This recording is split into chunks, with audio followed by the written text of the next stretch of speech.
ഗസയിൽ ഹമാസിനെ ഇല്ലാതാക്കുക അസാധ്യമെന്ന് ഇസ്രയേൽ മുൻ പ്രധാനമന്ത്രി യഹൂദ് ഓൾമർട്ട്.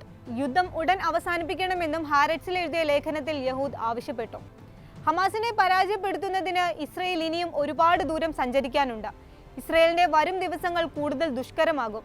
ഗസയിലെ വംശഹത്യയാണ് പ്രധാന ലക്ഷ്യമെന്ന് നെതന്യാഹു സമ്മതിച്ചതു മുതൽ ഹമാസിനെ പരാജയപ്പെടുത്താനാവില്ലെന്ന് പ്രഖ്യാപിക്കപ്പെട്ടതായി യഹൂദ് ലേഖനത്തിൽ പറയുന്നു. ഹമാസിനെ ഉന്മൂലനം ചെയ്യാനുള്ള ലക്ഷ്യം നെതന്യാഹുവിൻ്റേത് മാത്രമാണ്.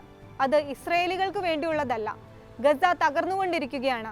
ഹമാസ് പോരാളികൾ ഉൾപ്പെടെ ആയിരക്കണക്കിന് ആളുകൾ കൊല്ലപ്പെട്ടിട്ടുണ്ടെങ്കിലും ഹമാസിന്റെ നാശം ഇനിയും അകലെയാണ്.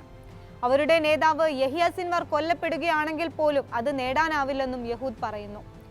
ഗസ മുനമ്പിലെ സ്ഥിതി വ്യത്യസ്തമാണെങ്കിൽ പോലും ഹമാസിന്റെ നാശത്തെക്കുറിച്ച് ചിന്തിക്കുന്ന ആർക്കും അത് സൈനികമായി അസാധ്യമായ കാര്യമാണെന്ന് വ്യക്തമാകുമെന്നും അദ്ദേഹം കൂട്ടിച്ചേർത്തു. അതേസമയം 2014 യുദ്ധത്തിനു ശേഷം ഗസയുടെ മണ്ണിൽ മറഞ്ഞിരിക്കുന്ന തുരങ്കങ്ങളുടെ ശൃംഖലയുണ്ടെന്ന് മനസ്സിലാക്കാൻ ആവശ്യമായ വിവരങ്ങൾ ഇസ്രയേലി ഇന്റലിജൻസിന്റെ പക്കലുണ്ടെന്നും യഹൂദ് പറയുന്നു. ഹമാസിന്റെ പരാജയം ഇപ്പോഴും കയ്യെത്താ ദൂരത്താണ്. ഒക്ടോബർ 7 യുദ്ധത്തിനു ശേഷം കാര്യങ്ങൾ നിയന്ത്രണത്തിൽ കൊണ്ടുവരാൻ ഞങ്ങൾക്ക് സാധിച്ചിട്ടില്ല. കൂടുതൽ സൈനികർ മരിക്കുകയും ഗസയിലെ നാശത്തിന്റെ കൂടുതൽ വേദനാജനകമായ ദൃശ്യങ്ങൾ കാണുകയും ചെയ്യുന്നതിനാൽ ബുദ്ധിമുട്ടുള്ള ദിവസങ്ങൾ നാം പ്രതീക്ഷിക്കണം. ചിലത് അധിനിവേശത്തിൽ കനത്ത നിഴലുകൾ വീഴ്ത്തുന്നു. അത് ഏറ്റവും സൗഹൃദ രാജ്യങ്ങൾ പോലും കാണിച്ച പിന്തുണയെയും ക്ഷമയെയും മറികടക്കും. എന്താണ് ചെയ്യേണ്ടത്?